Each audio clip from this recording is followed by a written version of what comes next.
Welcome everybody to our Talking Stick show. My name is Laura Massey from Two Feathers Medicine, and tonight I'm with my co-host brothers with Dale Tobin. Hello guys, good evening, good morning, wherever you are in the world. Hello. And Maty Waller. Yes, again, good evening, good morning. Hello everybody.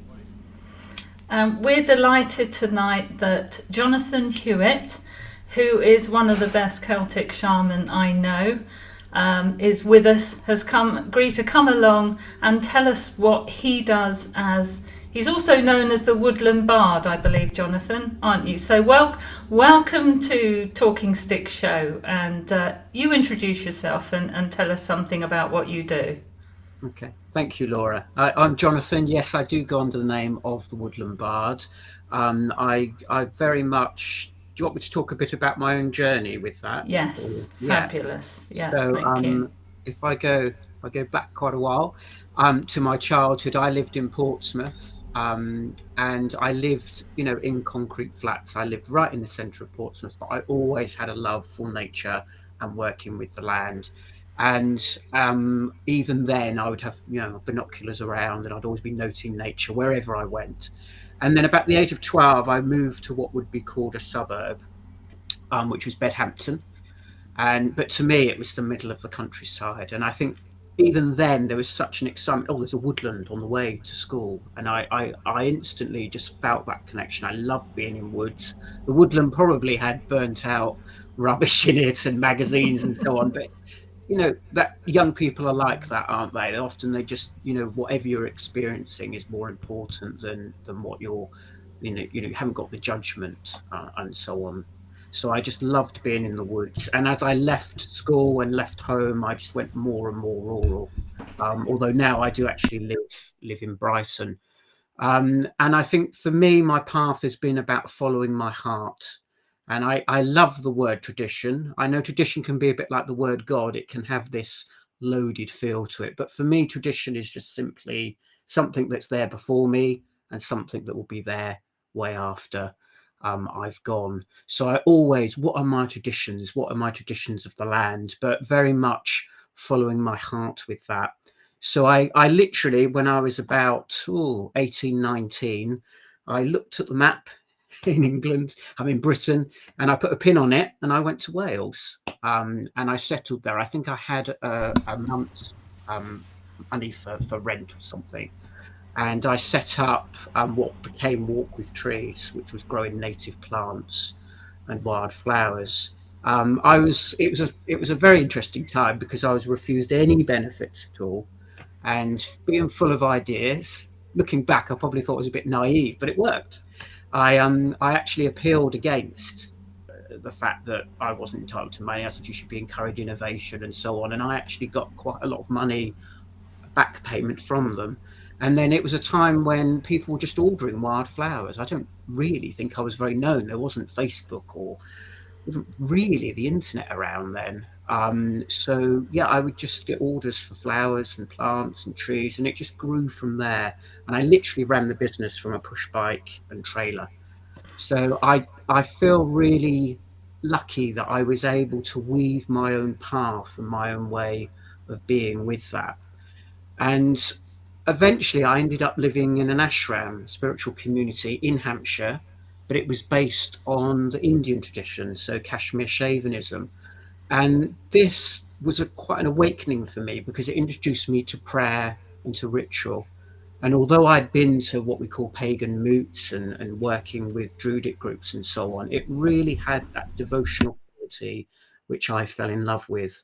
And it's only sort of quite recently, really, the last 6-7 years, that I started working with Kathleen Matthews, who's got this wonderful way of working in a very devotional way within the Celtic path and connecting with my own ancestral lineage and my own tradition within me. And I think that's what I'm quite passionate about. The fact is, modern people didn't just appear out of holes one day. We have our own indigenous, ancestral connection to the land and to nature. And I think it's really important to own that and to be a part of that, rather than thinking we're mimicking something that was once happening. You know, it's very real, and that reality comes from a practical application. So going onto the land, working with spirit, and seeing what happens from that. I think for me, it's being present. It's the most important thing. So it's stepping onto the land and being present with it. I could talk more about land connection, but I don't know if you wanted me to continue, or you had any questions. Yeah, do. Yeah. Carry on. No, tell us about your land connection. Okay, so I tend to like to mine one particular mythology. It's the way I have, and over the years I've worked with different mythologies because I love story, and for me, story is prayer. Story is also a way of, it's guidance, it's inner guidance, it's instruction. So for me, I connect very much with the Irish mythology, and that's the mythology that I mine. That's the mythology that to me is my sacred text, is my sacred book. So I tend to work with that the most. And I find that working from one mythology means that I can keep digging a bigger and bigger hole, if you want, to reach that treasure. So when we look at these stories and we look at them in a prayerful and an instructive way, there's a great story which is part of the Yoa Gabala Iran, which is when the Gaels come to Ireland. And what's interesting, you have this character called Algin, Luna Gale, Algin of the White Knee. And when he steps upon the land, he has, first of all, has identification with the land. So shall I say the words, the translation of the words that he says? Yes, So lovely. Yeah. for me, it's about doing it, really. I think it's the same with you three too, but it's not about an intellectual understanding. It's about, well, let's see, let's experience that. So he steps on the land and he says these words. And as I say these words, maybe let us connect with those elements as he identifies with the land and the elements of the land. So he says, I am wind on sea. I am ocean wave. I am roar of sea. I am bull of seven fights. I am vulture on cliff. I am dewdrop. I am fairest of flowers. I am boar for boldest. I am salmon in pool. I am lake on plain. I am mountain in a man. I am a word of skill. I am a point of a weapon that poureth forth combat. I am a god who fashioned fire for a head. Who is it that announceth the ages of the moon? Who the place where falleth the sunset? Who calleth to the cattle of the house of Terrace? On whom do the cattle of Terrace smile? Enchantment about a spear, enchantment of wind. And then he steps upon the land and he has that identification with all those elements, with the wind, with the fairest flowers, with the boar. And then as he steps on the land, the next element of the story is he connects with what we call in the Celtic tradition, the sovereignty of the land. And that's often in the form of the female. Now, it's not really necessarily about male and female gender. For me, it's about the quality as well, the quality of the female. And in my work, I like to work directly with more goddess figures because I think the female is very neglected certainly in Western society. So first of all, he comes to Banva, and Banva stands there, and she's older. She was older than the mountain. She's high up in the mountains at the time of the flood, older than Noah. There's often these biblical references in the Irish mythology because Christianity was coming into the stories and they canalized them. That's a whole nother element to look at. But she comes and her name means the woman of the cows. And we have this with Boan as well. She's connected to cows. So this is early society. This is where the cow was the currency. It was the milk. It was the fecundity of the land. And she says, well, if you're going to invade this land, I want my name to be upon it. And again, the name is important. And certainly when I lived in the ashram for a while, we would chant, and we wouldn't always know the meanings of the words, but they in Sanskrit, and I'm sure there's elements of that in other languages, the name was the thing. And it's quite hard, I think, for the Western mindset to get their head around that. So when you say Banva, you're invoking Banva. It's not just, you know, a word. So Yeah, we have a thing called light language that we use quite often in our discipline and throughout all the other, and so that concept is exactly the same thing. I think Sanskrit is actually a form of light language. Okay, Yeah, brilliant. yeah, Wonderful. And I personally feel it with the Gaelic as well, like Banva, Fola, Iru. There's a real energy about the deity. yeah. Gaelic as well is Yeah. another one that is a Yeah. light language, original Irish Okay. Gaelic. Yeah, Yeah, it's yeah. beautiful. So Banva is of the cows. So he is of this old tradition. And it's interesting because there's these references in these which they talk about. There's more to know about her in this book of Drum's Nectar. No one knows what this book is. So there's an older tradition happening. There's layers of tradition. And I think for me, this is what's important about connecting with the land, is it's not a fixed thing. I don't know about you guys, but I'm finding these days we want to label and analyze and be literal with so many things, even our spiritual paths. But it's not a fixed thing. The land responds to what you bring to it. There's a wonderful poet called Fiona MacLeod, and she said, "Everyone is welcome for what they bring." And it's, what are you bringing to the land? It doesn't matter that the land spirits don't mind. They're not worried about whether you're Christian or pagan or male or female or dark or fair or Latin or Teuton or Celtic. All it is about being present, I think, with the land. And Yes. a lot of people go have like light workers. A lot of light workers go to different various lands and want to do clearings, and they always want to know about the land or know specific things which will give them that kind of nice fix. And we've kind of, yeah, it's so right, man. We've lost that way of feeling the land, going there, just enjoying the experience for what it is, not having to do anything to it, change it, but just be with it. And that, I've gone through that process myself, where I've had to turn it around and be able to not go with expectation, but just to listen to nature and listen to what she has to say.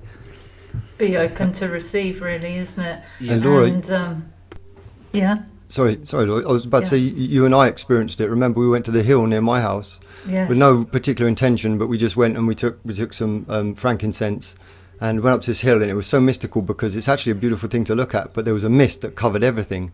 And Laura couldn't see what she was doing, so she still to this day doesn't know what it looked like. But it was so mystical because all that water was around us as well, you know, and it was just magical. And then we burnt this incense, and then we had, you know, the ancestors and that speak to us and present themselves, and you know. But it is that it doesn't matter. You don't have to have a fashion.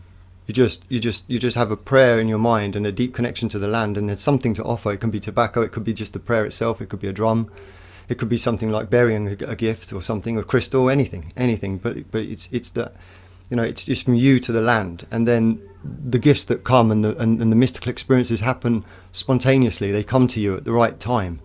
It's not like you go there, right? Where's my mystical experience? It has to be done properly.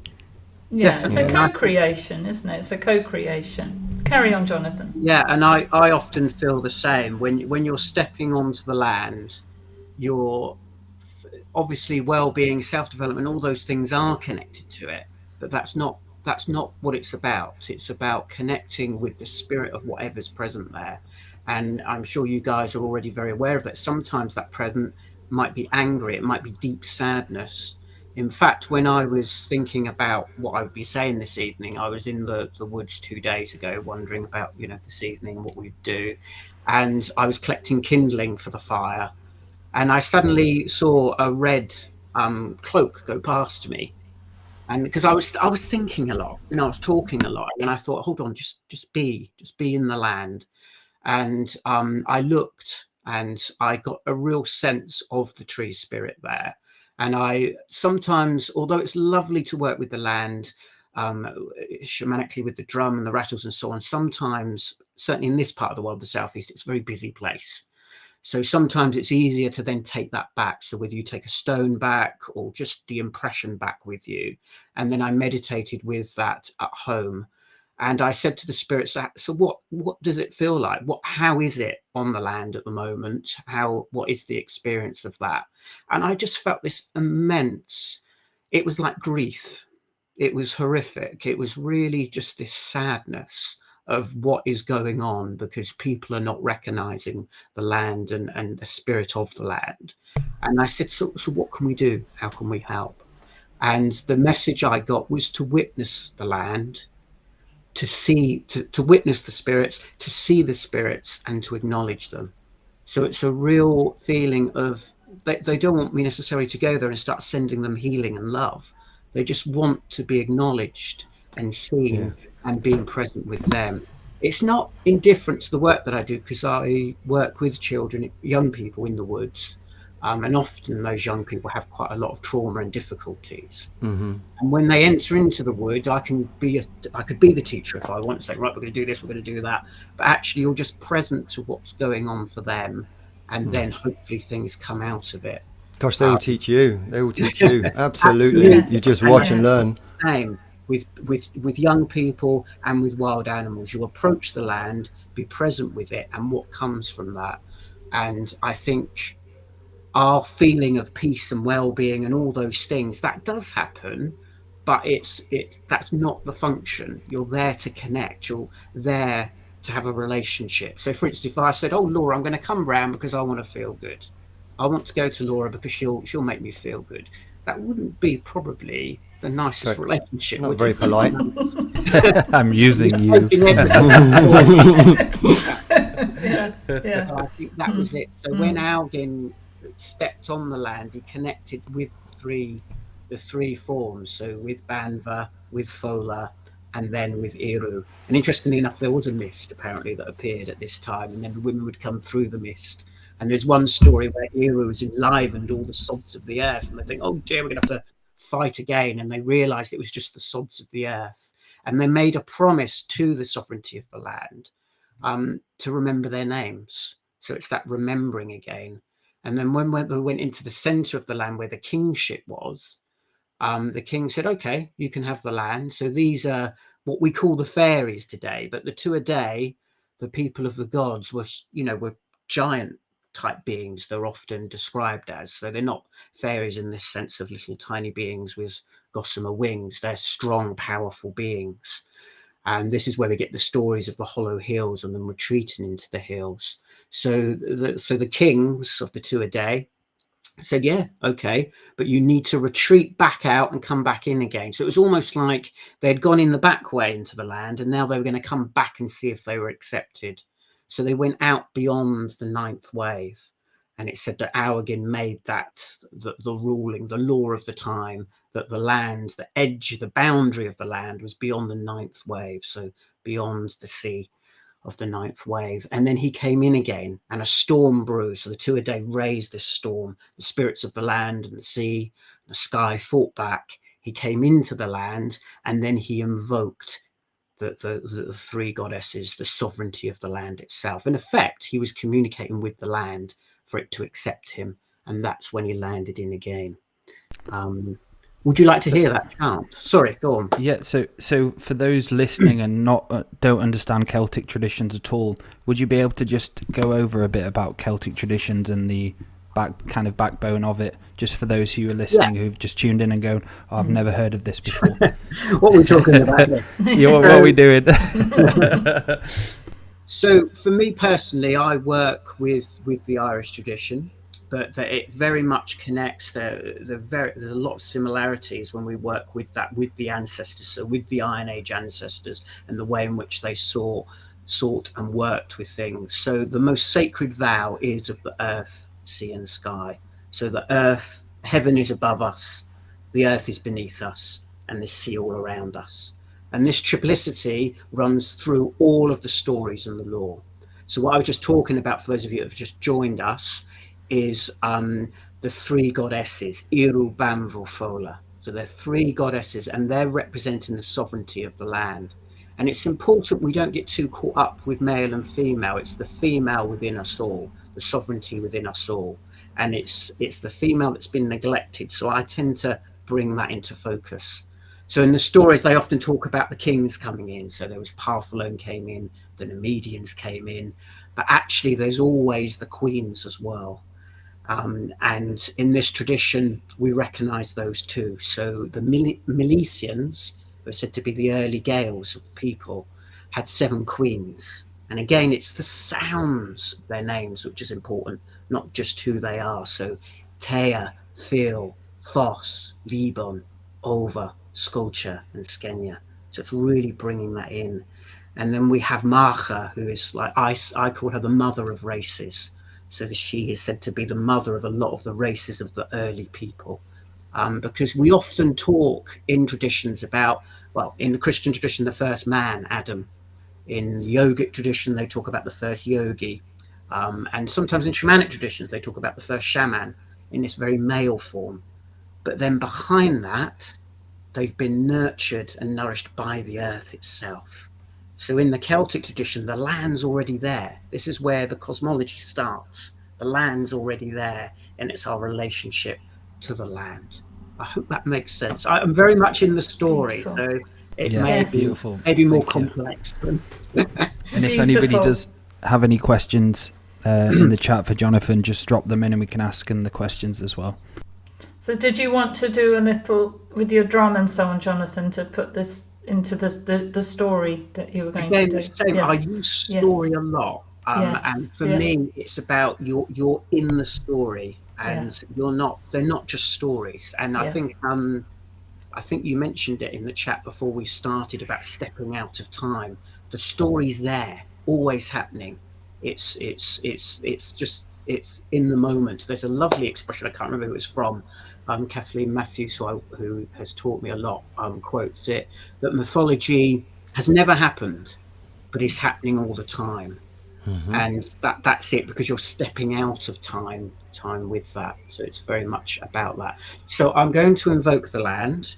When I'm invoking the land of Ireland, of Eru, of Bamva, of Fola, but when I do this is another important thing for me with the word tradition.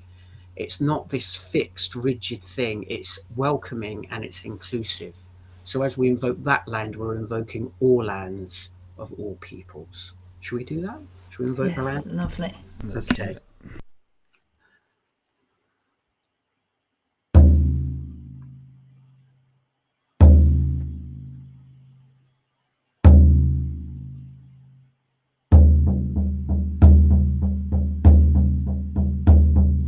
Eru Bamvo Fola, I invoke the land of Erin. Eru Bamvo Fola, I invoke the land of Erin. Fruitful be her seas, perpetually green her forest. I feel her in my bones, I feel her in my blood. I feel her in my bones, I feel her in my blood. So again, as I say, the different components, the meadows, the rivers, the streams, if you really try and connect with that as I speak them. I invoke the land of Erin. Surging is the mighty sea. Mighty is the upland full of meadows. Full of meadows is the rainy wood. Rainy is the river full of waterfalls. Full of waterfalls is the spreading lake. Spreading is the spring of multitudes. A multitudes of peoples is the assembly of the kings of Tara. Tara is a tower of tribes, the tribes of the sons of Mil. Warriors of ships, of vessels, Ireland is a mighty vessel. Flourishing is Eberdon, a very wise incantation of the very wise wives of Bress, outcry of the wives of Bunia. Ireland is a vast woman. Eramon smote her. Ere Iber entreated her. I invoke the land of Erin. Blessed be.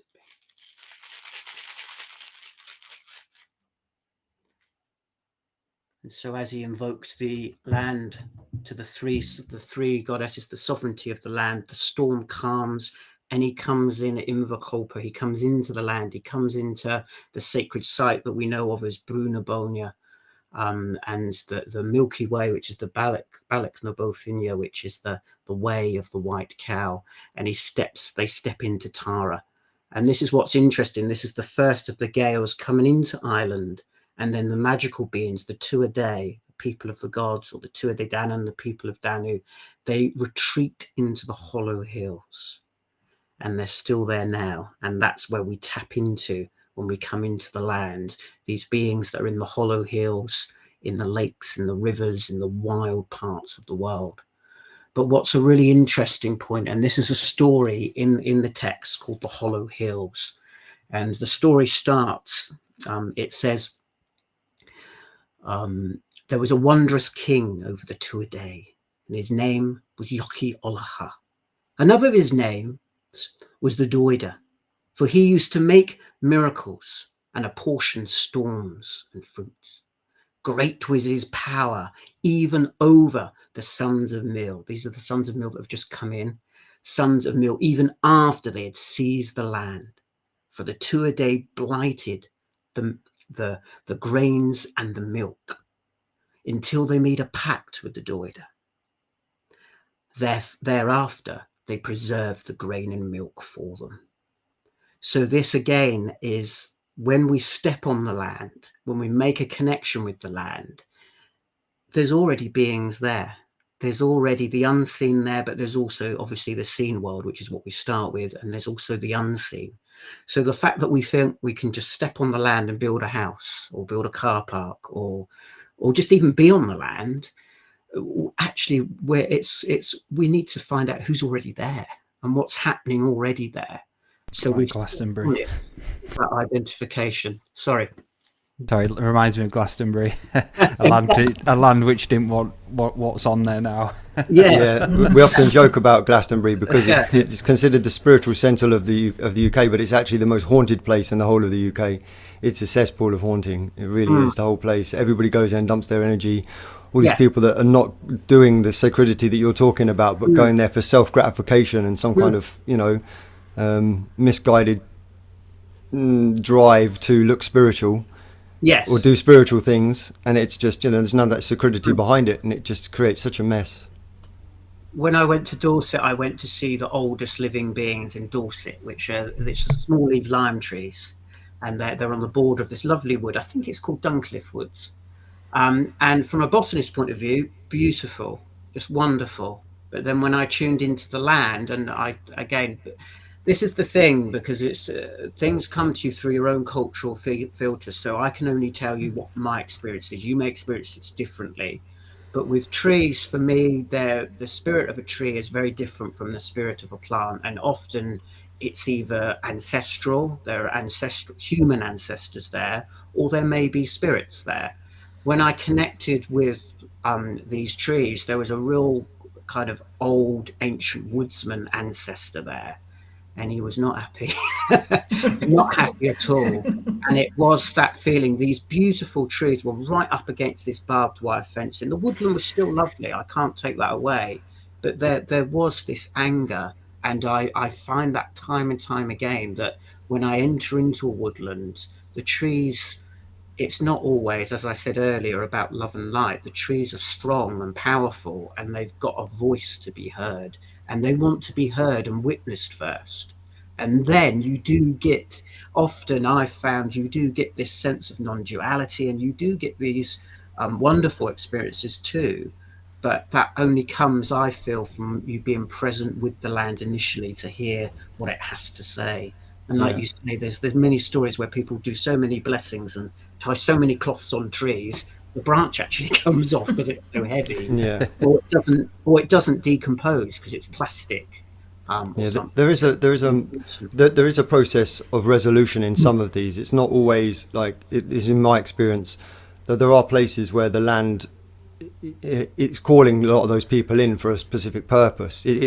Places can get abused, but some of it is working in the right way. I guess it's everybody's personal karmic journey as well, isn't it? Places maybe they need to go to get karmic resolution, or beings they need to interact with. Sorry, Laura. I walked past a tree once that had been just cut down. It was on the river walk that I do quite a lot, and I spoke to the tree, and it was very rude. Really did swear at me, and and then I passed it some weeks later, and actually I think I took it some tobacco or something like that, and then it was in a better mood. It was starting to grow again, but it was really unhappy about just being cut off. Just this big huge tree that reached across the river.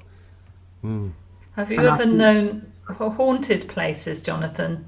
Haunted as in tree haunted, so where you can have mass deforestation just done by machine, not done in any sort of sacred way at all, where you get just big swathes of trees cut down. You can actually get haunting from the trees because they've just been gone in such an untimely manner. I mean, that is the norm now, really, the way in which Sadly is done. It's not even chainsaws, it's just this huge machines which basically they cut it. I mean, it's beyond chainsaw. It's just a huge machine that takes it down. It's got a crane on it, and then it moves it and puts it through. And it's that devastation that's there. And I think this is part of that work, is when you work with the land, which I've done all of my life, both in a physical way, but also the spiritual element too.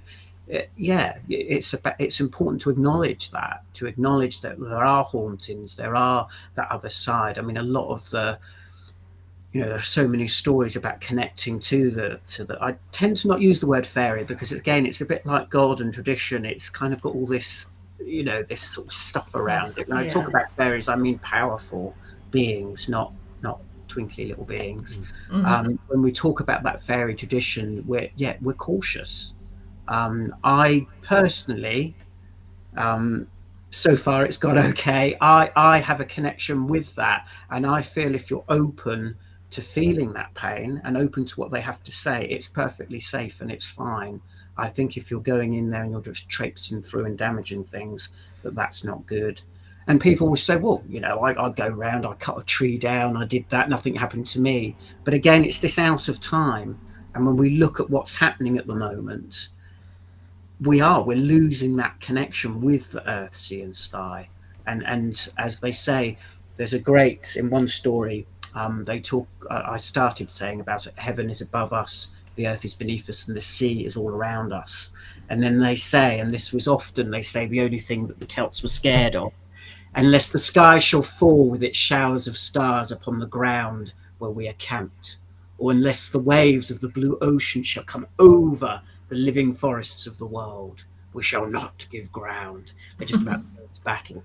But the point there is that is what they were afeared of, that the earth, sea and sky. It wasn't the battle they were going for, because they knew that they had ancestors. And when you do ancestral work, you automatically connect with descendants as well. So they knew about eternal. It's very likely that they knew about eternal time and what was happening there. But it was the elements themselves, the earth, sea and sky. Of course, there's the fourth element of fire running through things as well, and the fifth element of spirit. But that sacred vow of the earth, sea and sky is paramount to connecting with those traditions. Yeah. And doesn't metal play a significant role in the Celtic shamanism? Yes, because I know that they recognise it very much in the Oriental tradition, don't they? They bring metal and wood and all those as elements in as well. Certainly, metal was very sacred and was seen as very sacred in the stories. And in fact, the swords, it says in the Battle of Maturif, they talk about the swords, that if you pick a sword up, it holds the memory of the last person that it killed. And that's how, so I think it was Ogma picked up a sword, and that's how they discovered where the Doridus harp. The Doridus harp's no ordinary harp. It plays the seasons into being, Dada blow. So it's a very important harp. And this harp is found through the voice of the sword. I can't remember the exact character now who held it, but so metal and steel are very important. Of course, coming to that is it comes from the earth, and this is the other element of things such as mining. For instance, uranium and so on is being mined in places where they don't even believe in digging the soil and farming. So this is another important element that we have to think of. Have we got the right to take the iron and the uranium and even sticking away from the pollution elements? Do we have permission for that? What role do those metals and minerals play in the earth? What are we disturbing down there? whether it's from a spiritual perspective or even from a physical perspective. It's all one anyway, isn't it, ultimately? But do we have the rights to dig up these metals? And at one time, I mean, obviously metalwork started very early on. They would have, like in the Irish tradition, it's Givney the smith. And Givney the smith, you would respect him and honor him, and then take your metals up. And because Givney is a great character, because the Givney's feast means that you never get old and you never decay. So you want to stay in with him, you know. So metal was very sacred, as was farming. The farming was very different. It's the Celtic tradition is quite interesting because they connect with farm animals, whereas in often shamanic traditions, it's the wild animals that you connect with. But the probably farming then, the animals were much closer to their original wildness, if you want. You know, like the early cows would have been aurochs, and you know the boars would have been the wild boars. So they probably had a wilder element, but they actually connected with the sacred animals that were farmed as well. So They were animal husbandry shamans, and Yes. so they would travel around the whole world and depart knowledge and whatnot, and it's animal husbandry on a much mass scale, but with a deep spiritual element to it for seeding new species and things. Yeah. Oh, thank you. So and again we have this tradition of this transforming into animals. There's a wonderful story, or two stories actually. So that the oldest, when the Milicians arrive and they talk to Banvo and Fola and Iru,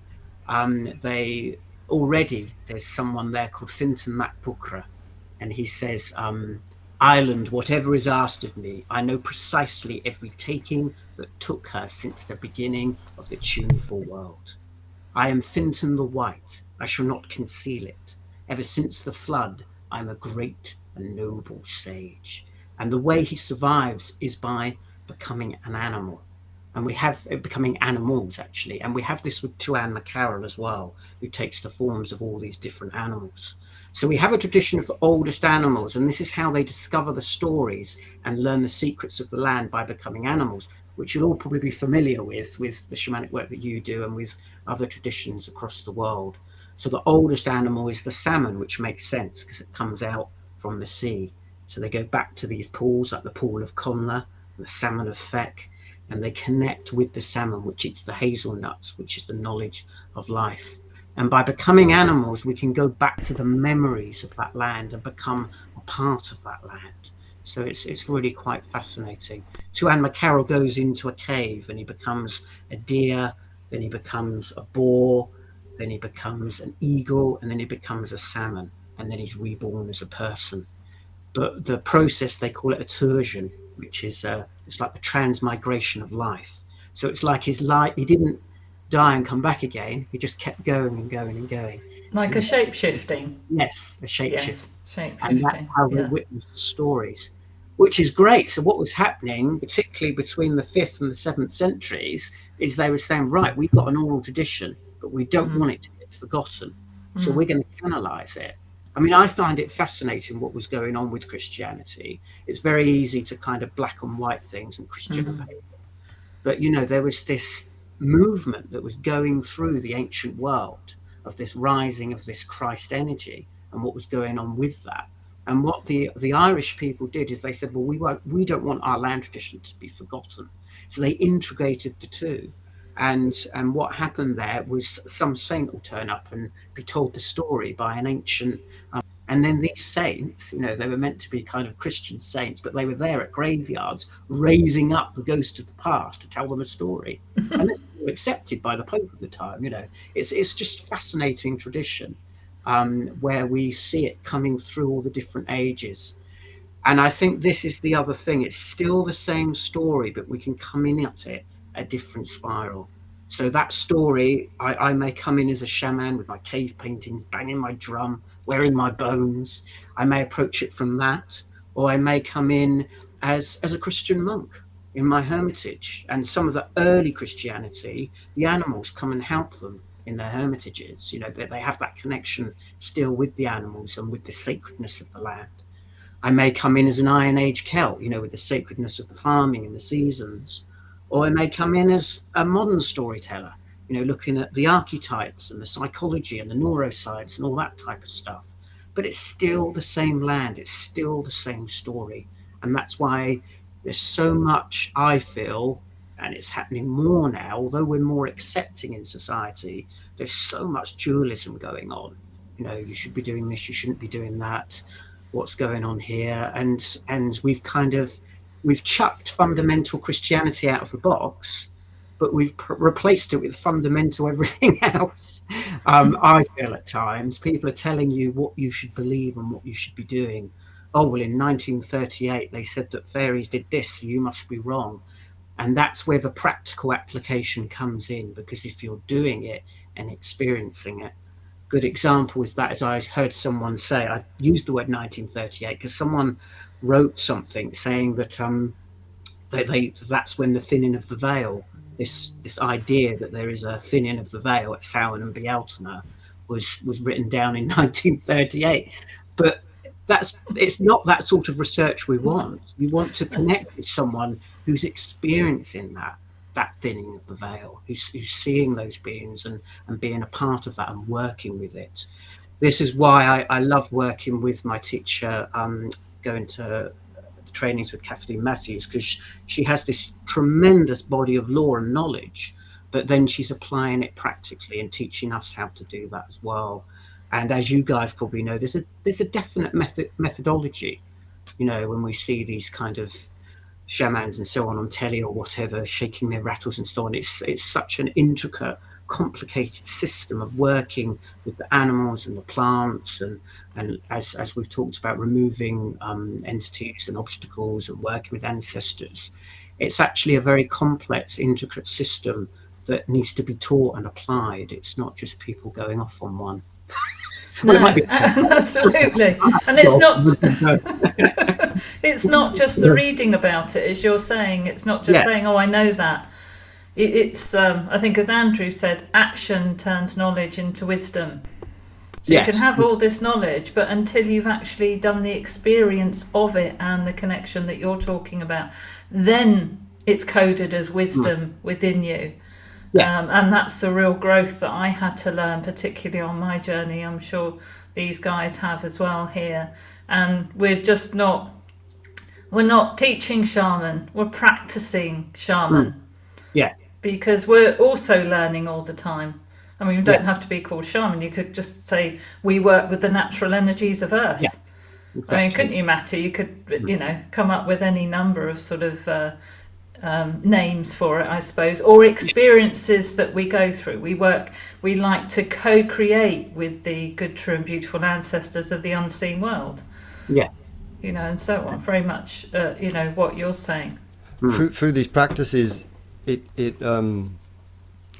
just expands your awareness and of what's going on. And in order to have more awareness, you have to be more responsible, and you have to make corrections in your own life and be responsible as a human being for every aspect of your life. And then you get, you access these different layers of the weave and of history, and the fact that time isn't linear. And all of these traditions, like, I wasn't going to say, I don't want to talk about it too much, but as you were speaking there, the words that you were using were light language, and there were some trigger words. And so for the skills that I've got, those words triggered me into a forgotten time. And as you were speaking, I was able to see all of what you was talking about. And I have a different perspective on it, but I'm not going to talk about it here, because we'll do that another time maybe. Or we'll talk about it privately. But it was really interesting. So that there was ancient use of certain knowledge when those stories were created that's been passed down to some like us who are just very contemporary, but have achieved those same levels of awareness even now in this world and the way it is. There's and we all have quite different lives, but we're bonded by the fact that we've come to this, this state of awareness that we all share. Absolutely. And I think when we look at our ancestors, story was so real, and this is where I think again Western minds struggle, because it's completely real, but it's not literal. So the story details change, but it's still just as real. So it's kind of this kind of practicing people, and then there's people that are very literal with these things. So for instance, in the mythology, someone's died who hasn't even been born, and there's someone who's born who hasn't died, and all this is going on. But obviously, we're stepping out of time, and the stories, they're there, they're holding us because they're maps of the other world, they're maps of the inner world, and they inform us of that world. And I think it's, as you were saying, Matt, it's so good to step into that and actually be in that story, be in those ancient times or modern times. A brilliant line was in the story of Tuan Macarel. So Saint Finian of Moville communicates with Tuan Macarel. And Tuan Macarel actually comes to him as a venerable cleric. So he comes to him in a form that he can understand and know. And he says to his followers that they'll come to you in the morning, a good man, a man who will comfort you, and he will tell you the stories of Ireland since the first time it was colonized until today. And I love that line, until today. So these ancient stories are so relevant today. And when we've gone through wars and recently the pandemic and so on, you're reading the story and thinking, my goodness, they're talking about what's happening now. And it's really interesting, that spiral. A really interesting character is the Morgina. And again, there's the triple aspect now on Balfmacha. There's three of her and there's one of her. And she's great, actually. She's sometimes portrayed as this huge giant.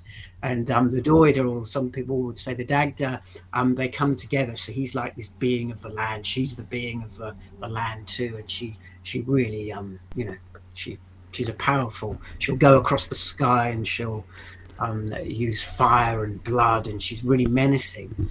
But also, this is where we're very black and white with things. So she's this real strong, barbaric character, but it's her that calls to the highest peace. She says, peace high as heaven, heaven down to earth, earth under heaven, strength in everyone. And then she asks for peace for the land and for its people. But she also does a prophecy, and she says, I shall not see a world that is dear to me. Woods without mast, sea without produce. And she goes through all these things. I don't know if this is a bit controversial, but it makes me laugh because she says, old men making wrong judgments. Was very poignant for now. Not that I'm going to specify any old men, but yeah, so it's they're alive and they're working within us. And I think it's really important to own that and be a part of it. And I think that's the other thing about tradition. In my early time, when I was moving through, I remember this, I can't remember where in Africa he came from, but he learned to play the djembe drum, so the big barrel drums that they play in Africa, in the villages. To him, it was his spiritual path. It was everything to him. And he was quite a scary chap. He wore bones actually through his hair, and he was really protective and powerful. But when he met me, he couldn't do more than enough. He was very happy to share his tradition. He was very inclusive. He was very welcoming. Now, if someone was to come over and try and, culturally appropriate that tradition, he'd be on them in a minute. But the fact is, he was seeing me for who I was, rather than from what race or culture I came from. And I think this is what's really important. We're kind of not always being present with each other as to where we're at. And that overrides sometimes what seems the rational, logical, intellectual viewpoint, because it's the feel of the person. And the same with entering the land, it's the feel of the land and how that is. And I think that's really important.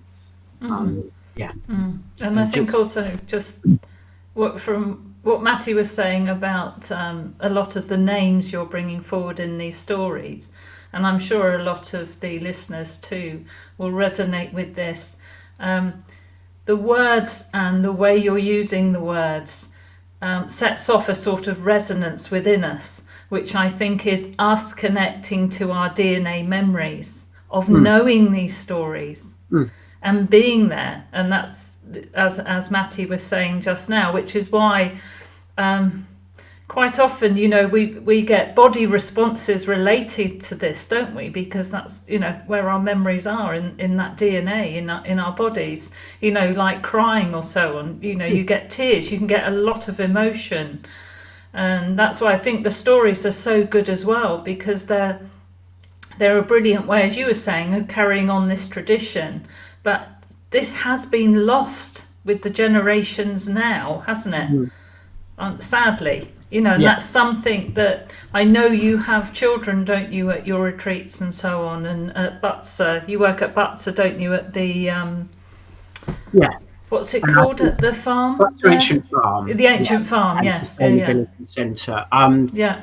The work I do with young people, I mean, I'm using that the spiritual element all the time, because I'm communicating with the spirit of the land. I'm communicating with other things that are going on, but I'm not they don't necessarily know that. No, absolutely. I'm just holding that space for them and allowing them hopefully to be themselves.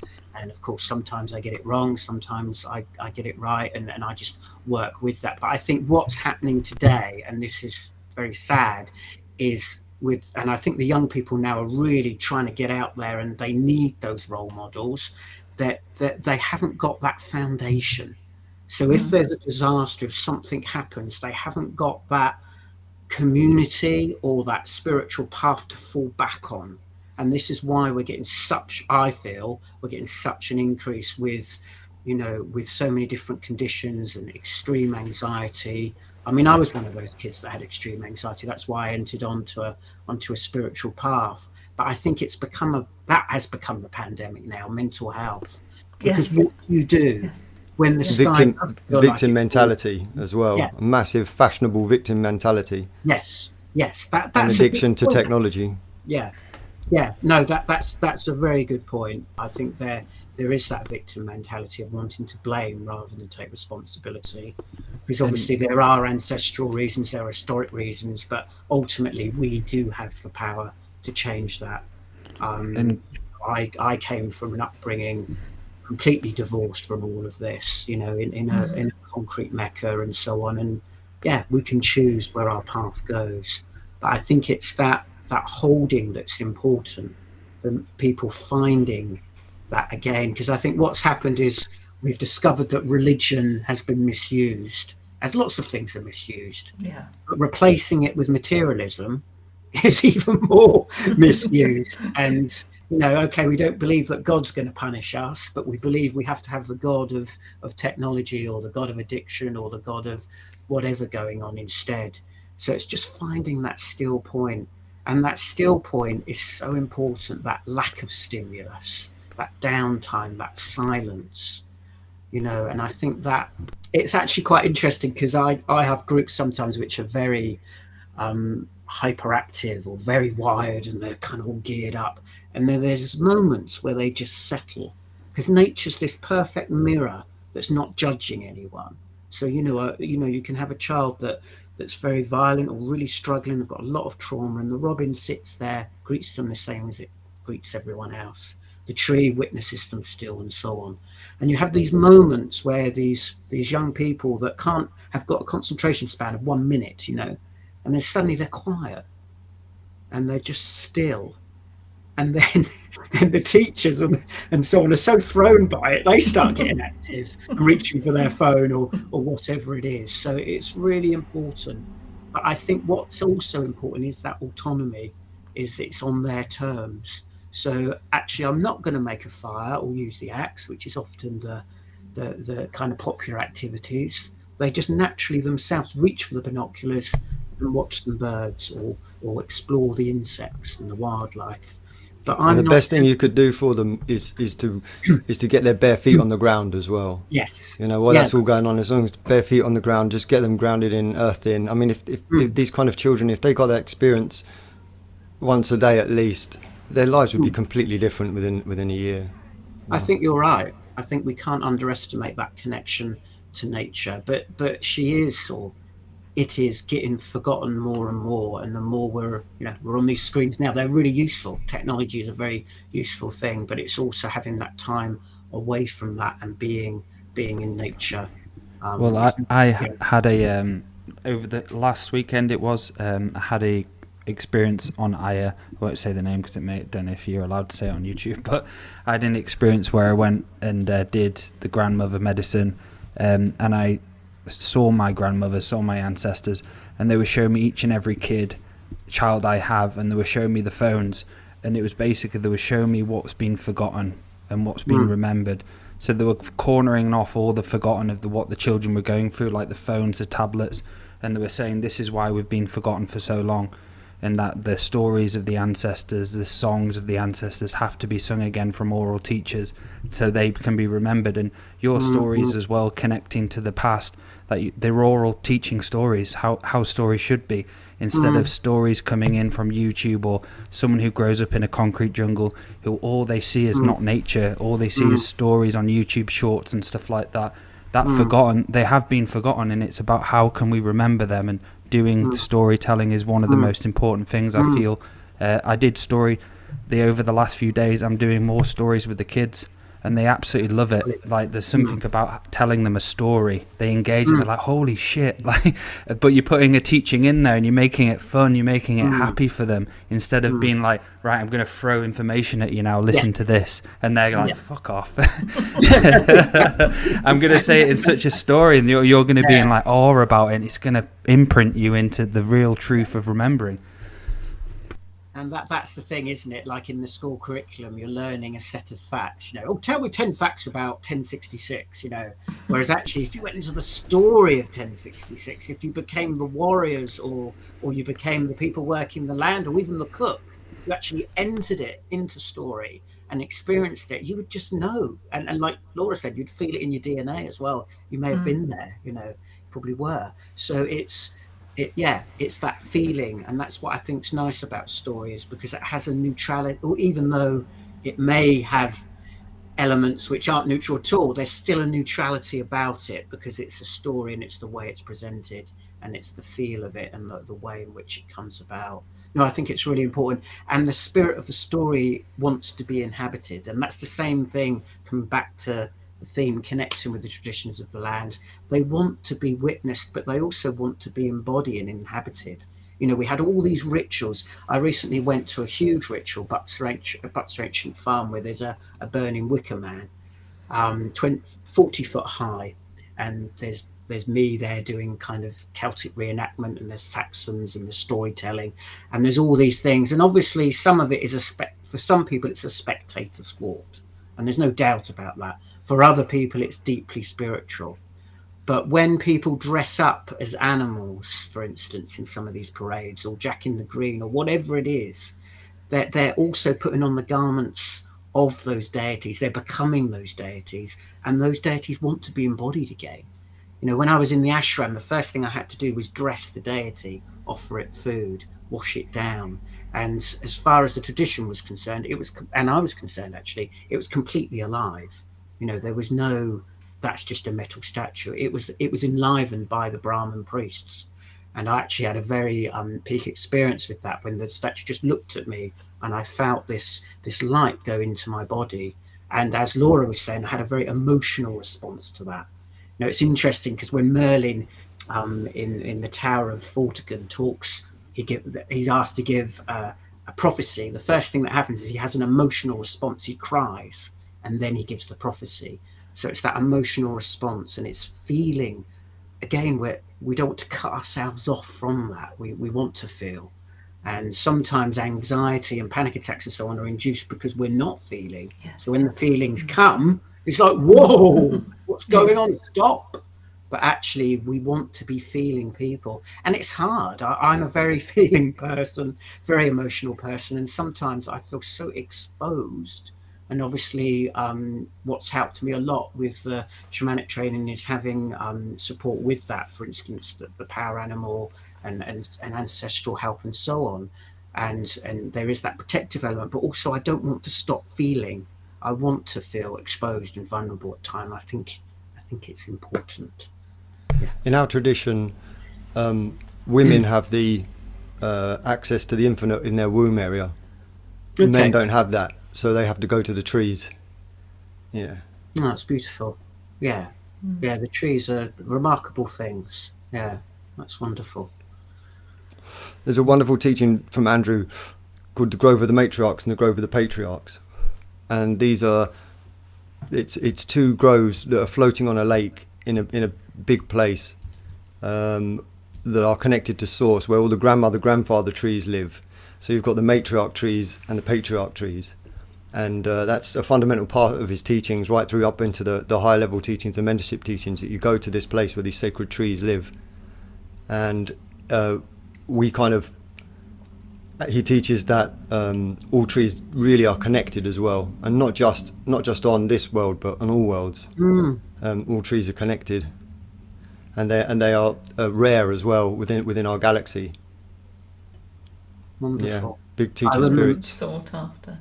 They are very expensive on a galactic scale. Good shit. Yeah, lovely way of putting it. I remember when I started as a forestry contractor, and I had a motorbike, and I would ride across an area called the Neon Valley, and I would look at all the fields, and I almost could see the forests that were once there.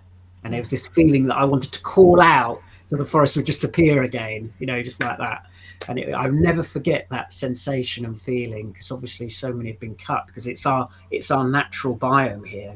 We were forest, and apart from in higher lands and so on, and near the sea. But the forests, they're such important things. Wonderful. But you can step into dream time too, or into that no time field, and recapture that. And I think that's the beauty of stories as well, because you get the inner visuals which take you on a journey. Whether you're reading a story, but sometimes, just to have somebody reading or telling you a story, like Dale was saying with his kids, is lovely, because our imagination gets taken away with all the instant gratification of the TV, especially in children, doesn't it? So, and with adults, of course. So we get it straight there on the telly, which dumbs down all that lovely inner wisdom turned into inner vision that we have, and all those inner memories that we hold. And I always thought it was amazing when I was a child, and of course I can do it now, but I lost that for a while, was that I could go anywhere within. I could journey anywhere, so I could journey back to those old forests like you're talking about. And I know the Meon Valley because a lot of my DNA ancestors are from that area. So it's stunning. And yes, I think I could. You can take yourself there at any time, can't you? That's the wonder and the amazement of this DNA skin suit that we have, is our technology can take us somewhere that we haven't physically been in this lifetime. And it's all available to us. And that's what I think, we need to be teaching the children now, that they can do that, which is why this storytelling and like You're the Woodland Bard is so vital in society today, to have that. Absolutely. Kathleen Matthews often says imagination is the faculty of the soul. It's such an important element to just enter into that soul awareness through the imagination. It's really vital. And although living in the southeast, obviously it's often associated with, it's near London, we have a lot of roads, it can be a very busy place, but there's so much going on. The amount of people I know that live in the woods, that work the woodlands, that do the old crafts and old skills, there's still an element of that there, even if it's only in a certain sort of, with a certain repertoire of people. But those old traditions are still there, and people are still doing these things, and we can connect with that. And I think on one level that's coming back a little bit too, because we've come through the hippiness of the 60s and 70s, which got a bit derailed, didn't it? And they got a bit sidetracked into whatever it was then, flower power and all the rest of it.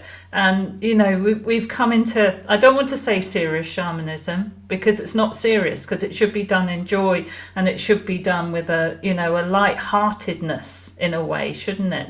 It's not a heaviness. But we've come, hopefully, away from a lot of that that hippiness, I suppose, and we now actually apply a sacredness to it, which was always there. It's nothing new, is it?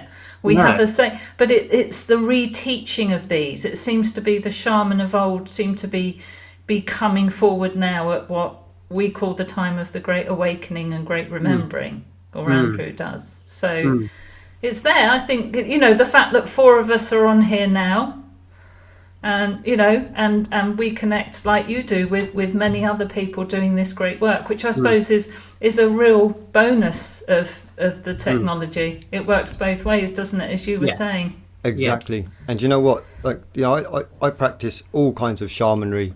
I live a multidimensional life.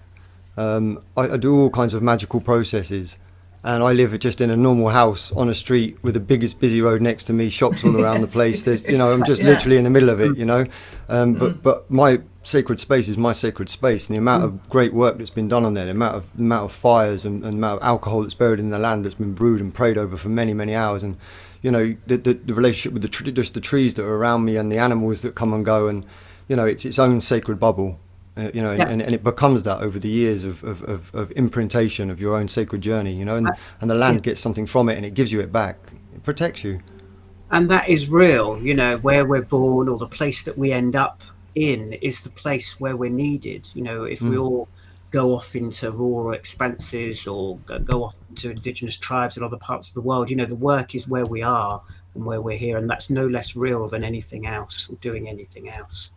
I love the idea. We need those masters. In the cities, we need the masters because a lot of people go and run away, and they go into nowhere, and they don't have any friends.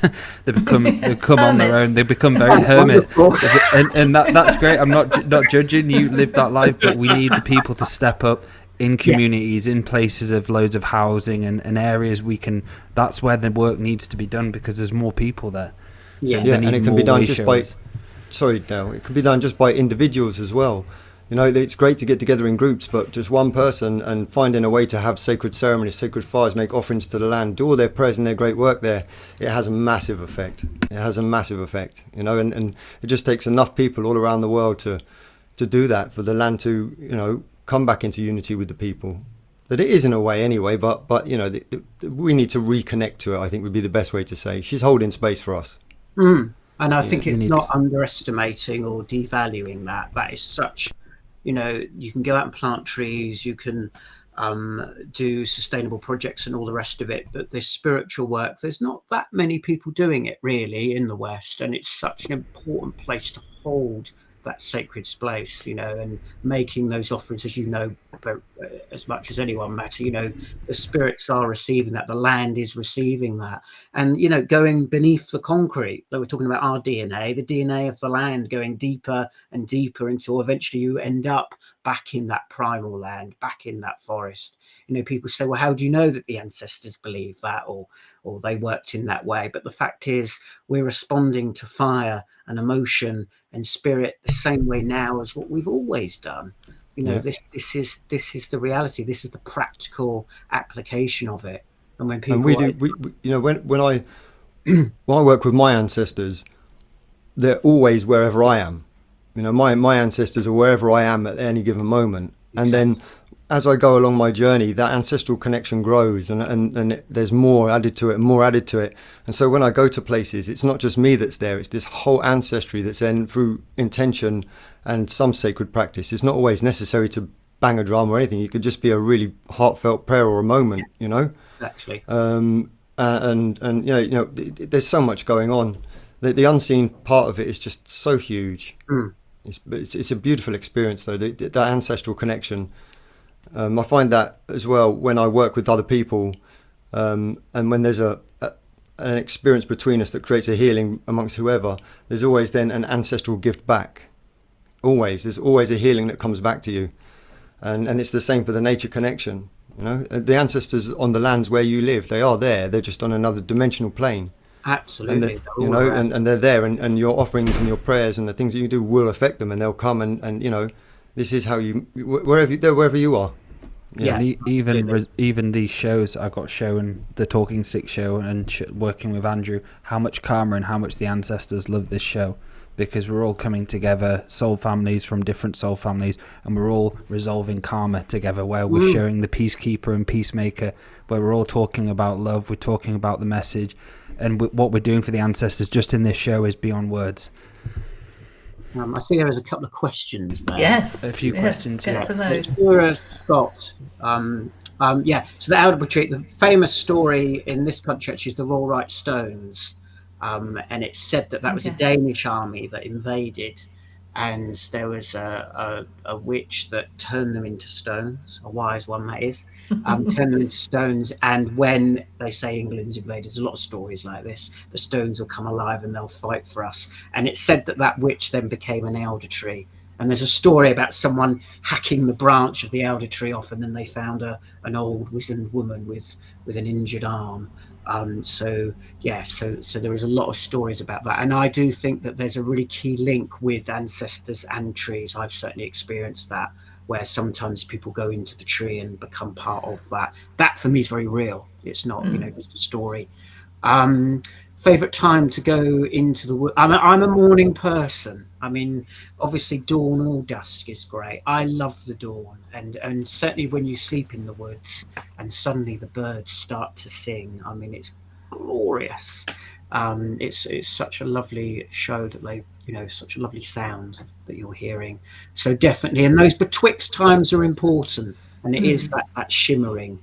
And I think it's lovely to go at those times, but you can go in the middle of the day as well and still experience that magic on the land at any time.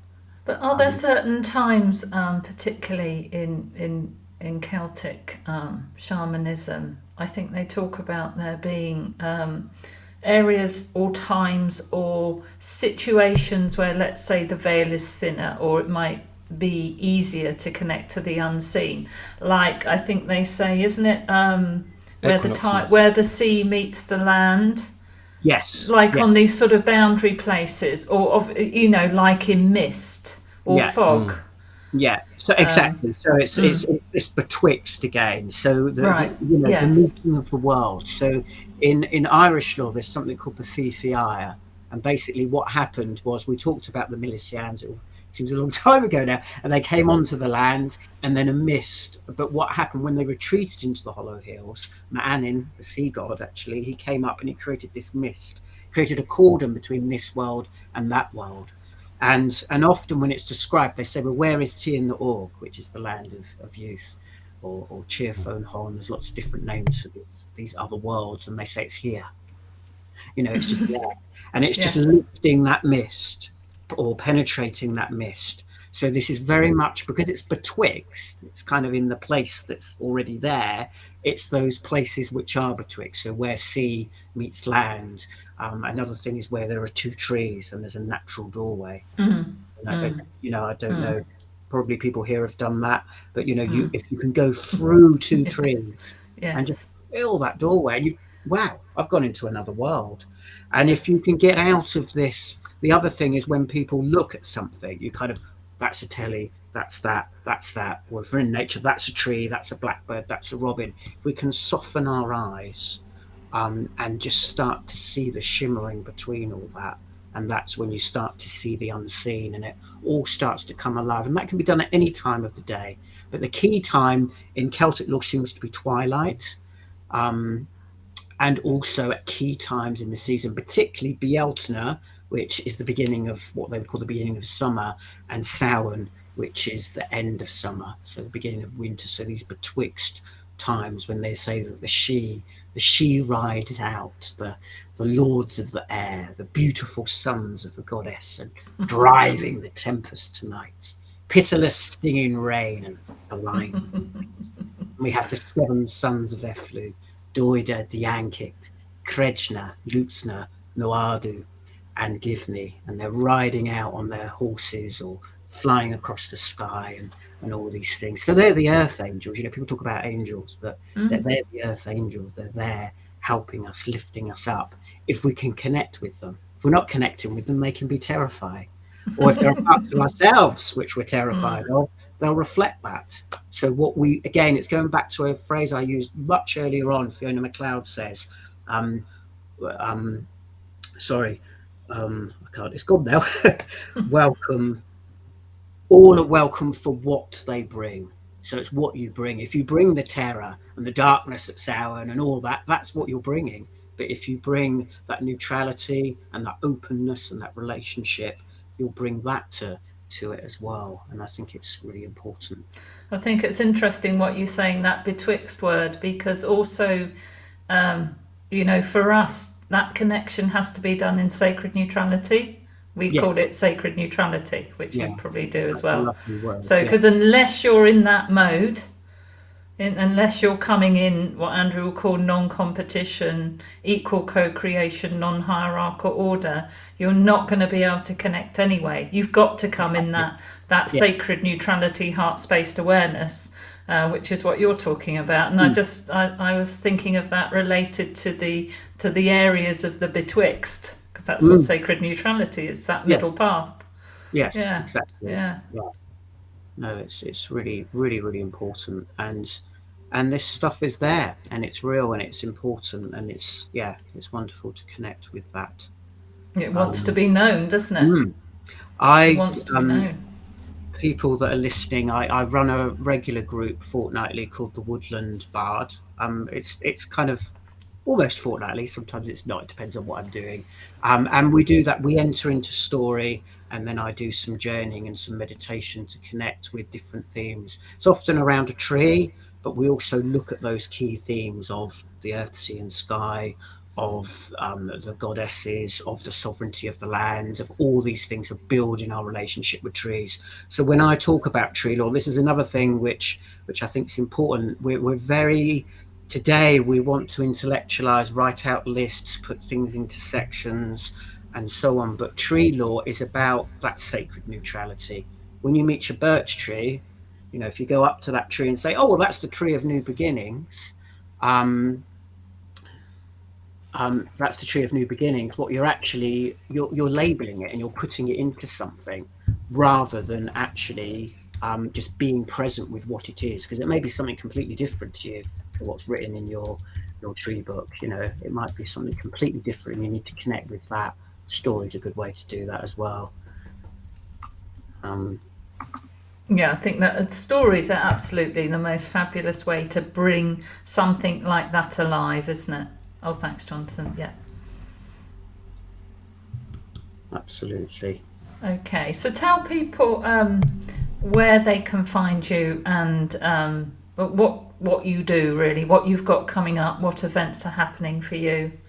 Okay, so my website is Walk with Trees. I've got a few retreats coming up. I've got a May one coming up in the woodlands. The retreats are great because they're a space where we can come for the weekend and really be in nature and really do the work. Because for me, tradition is in the doing, not in the reading or the intellectualizing of it. So it's great to come. We do fire ceremonies and we really get in there and look at that work. The way I hold space is in quite a gentle way. So I feel that's important, to allow things to come up and move.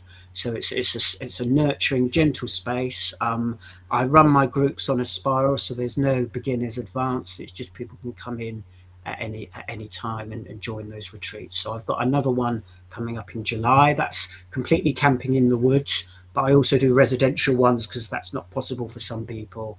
And my next one of those is in September. These are all in the south. I'm coming. Yes, Laura's booked on it.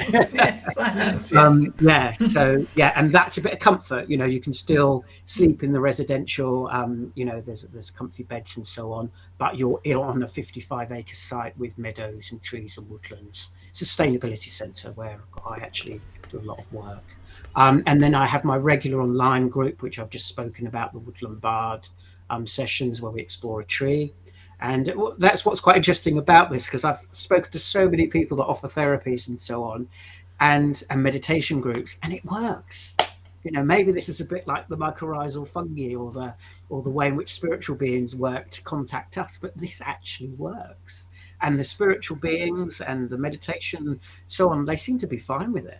I don't get, you know, it just seems to happen. So the magic does happen, but at the same time, I think it's really lovely to be on the land and meet in person as well. So there's those elements. I've also got quite a few online courses, tree folklore, botany, connected with plants and so on. So you do come and check. Anyone can email me through the website anytime, and I'm happy to answer questions and so on. Thanks so much. That's brilliant. That just actually gave me an idea. I'd not thought of that before. I suppose I do you two guys, you bring in the energy of maybe a totem animal or something when you're doing some healings, or doing some treatments. but I don't think I've ever brought in a tree. And you couldn't you? I've brought in a tree to a client before. Have you? Like put them in the tree, yeah, to give them the earth element. Wow. Yeah, and I use now the tree of life imagery in most of my healings as well. So the tree's fundamental. Yes, I have. I've taken source Peter. connection and dream world connection. Trees, I think, Maty. can be a very Yes. safe place for someone to enter, can't they, to be nurtured. Because they're I nurturing. suppose healing-wise, it's very much the plants I tend to work more with for kind of more direct healing, if you want, of things that are going on. But yeah, the trees and the plants and the animals, it's wonderful to work with those beings. Yeah. I do trees in past life as well. The past life scripts I create for training is usually revolved around a tree with a doorway inside with your face engraved. So as you're going to the doorway, you see your face and you touch it, and as you open the tree, then you go down the spiral. Yeah, That's really lovely. cool. Wow. Yes. Yes. And Yes. we all are trees. We all have lives as trees. All of Yes. us. We've Yes. been through the whole grand experience of life Yeah. that Earth has to offer. So we've all been trees. So they are our ancestors directly. Yes. Who we were in former lives, and then who we were related to in those lives. It's all interconnected. It's Yes. almost like we have the trees, we have the humans and spiritual beings, then we have the plants, and then we have the insects, and it's like it's all working together as allies and friends. It's All our it's- relations. yeah, Exactly. all our Yes. relations. Yes. That's exactly the way. Yeah. Yeah.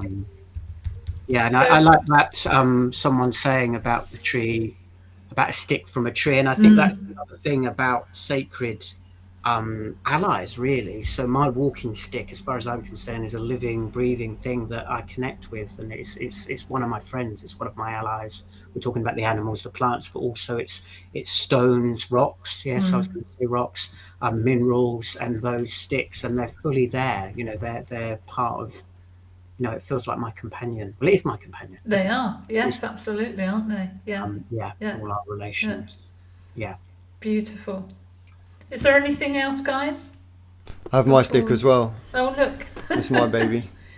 Oh, Nice It's a shiny beauty. stick, Maty. Yeah. It's wood, is it? I can't. Yeah, it's oak. Oh, Or wow. Yeah, it After looks so that. dark from here. You It can't. does, yeah. I had it oiled it up yesterday, but again, I've given this life force through my intentions as well. It's a very sacred object to me. Absolutely. And we feed that. Our spirit is in it and it's in us, and we feed that. These sacred objects are so important. And I also feel that they take our senses out further. So, if I'm connecting with the land and with what's there, your stick's there, and it kind of almost, what's the word? It almost Amplifies? magnifies. Yes. Yeah. Magnifies. Absolutely. Yes. Just like Gandalf. Wow. Yes, absolutely. Yes. That's what I feel like when I hold this. Yes. Do it. I would feel like that if I had a stick like that. Yes. I had a past life regression of that.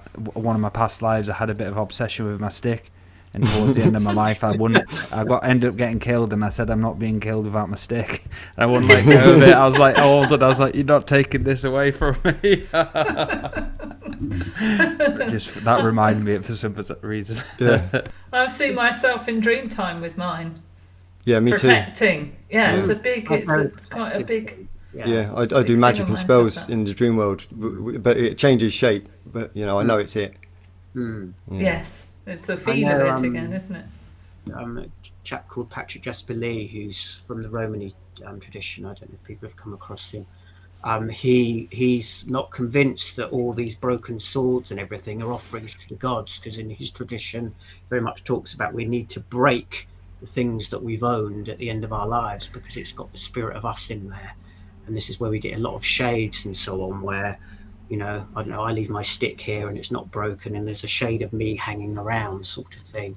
And he's convinced that a lot of these grave offerings are to do with breaking that link, so the shades and so on. And the river is the cleanser. The river is the great cleanser. You see, so same with crystals and things. You run water over it for long enough, and it takes the energy away. And so I myself have done this recently with a stone. I've left it in the river for a whole year to cleanse it from where it came from. And there's so that makes perfect sense. I've never seen it that way. Never thought about it. But obviously they were clearing the energy from the objects that had all of their energy in it, so it couldn't be used. In Well, the do you Roman remember, tradition, they burn burn everything. The tradition originally, they would burn, the caravan, everything, because it would have the spirit of their lifetime in there. They didn't want people to hang around, Do you remember Andrew saying after they broke the rod at the Queen's funeral, after the passing, they broke the rod which ended all the contracts she held? Because so many symbolic things here too. But it means ultimately the same thing, really, from what we're saying. It's breaking that energy stream, isn't it? Definitely. Yeah. Someone's saying about the ash tree. Yeah, the ash tree is very special. I mean, certainly in this country, we're probably going to lose, not over 90% of our ash. I think it will come back again for other generations, but it's very sad to lose that now. But yeah, it's a very sacred tree, and often they would say that the water that's collected within the ash, is very sacred and it's very healing as well. The ash tree is a very important tree. Beautiful. So one of the sacred trees. All trees are sacred. Yes, absolutely. This little shrub, a bit of dirt in staying sacred. But yeah, it's a very tree. There's a place I do event. There's a place I do events at, and there's a guy called David, and I think he's almost 80 now, and he's had this place where it's got a sweat lodge, it's got like a little dome with a fire field, and he grows loads of plants and like native plants and stuff like that, and he's got an ancestral tree. So he's had the place for 39 years now. It's been open for people, communities to come and have fires at, and everyone who's passed away is put on the tree, and it's beautiful. He's got like all the tree decorating, everyone's names, stacked up, and I love that shit. I'd love to have my name on a tree to be remembered instead of a gravestone. Yeah, it's brilliant. I mean, where I work actually, there's a woodland burial site there, and yeah, it's good to see that being used in that way again, isn't it? I mean, they're like the ultimate psychopods, really, aren't they? They're in good hands going into a tree. Brilliant. Wow. Right. What a show, guys. Yeah, brilliant show. Just want to say thanks so much to Jonathon for coming on. Been really, really great talking to you and hearing all your stories as well. Giving me goosebumps. Lovely. It's always lovely to come and spend time with you guys. Thank you. Brilliant. Thank you so much. Thank you for coming on. Maybe, Jonathon, we can have you come back and just tell a whole story. Yes. We'll just hand you the mic and you can just take us through a journey, because that was beautiful. I'm very happy to do that. Yeah, okay. That would be wonderful. Thank you so much. Dale, how can people get hold of you? So if you'd like to get hold of me for psychic surgery sessions, go to daletobin.com. I'm also, the next psychic surgery training practitioner course I'm running is on the 5th and the 6th of June. So if you want to learn how to be a practitioner of psychic surgery and begin that special journey into the self-mastery of energy healing, drop me an email as well. And again, thank you, Jonathon. Thank you, Maty. Thank you, Laura. I love these shows. Thank you. Yeah, they're great. Thank you. Brilliant. Maty, how can people get hold of you? Go to twofeathersmedicine.com and click on my name, and you'll see what I'm all about. There's courses there, private sessions and so forth. Just hop onto the website. Fabulous. I'm Laura Massey. I'm on Two Feathers Medicine as well, and I do my service to prayer that comes out on a Sunday about 5 o'clock in the UK. Prayer time, which is often stories, Jonathon, which I like doing. And we will all be back on Thursday with Andrew when we're doing the coronation show, aren't we? Guys, I think yes, it is. we're talking about the coronation of the... And the unseen world behind it. Yeah, definitely. It should be interesting. So once again, thank you, Jonathon. He's on walkwithtrees.com. And we'll have you on again and do a complete story. That was a great idea, Maty. Yeah. So everybody remember much. to like and subscribe as well. Please. It helps us a lot if you just hit the like button. And share. We really appreciate and share. And yes, really appreciate thanks it. to everybody in the you. chat room. Yes. Yep. Thanks for coming on, for all your questions. Sorry if we didn't get to them all, but we do really appreciate your contribution and your support. Yeah. So that's it. Thank you very much, guys. Thank you. Oh, everyone. Rest of space. I will not swear this time. Thanks, guys. Thanks, Jonathon. Bye-bye. Bye, everyone. Bye.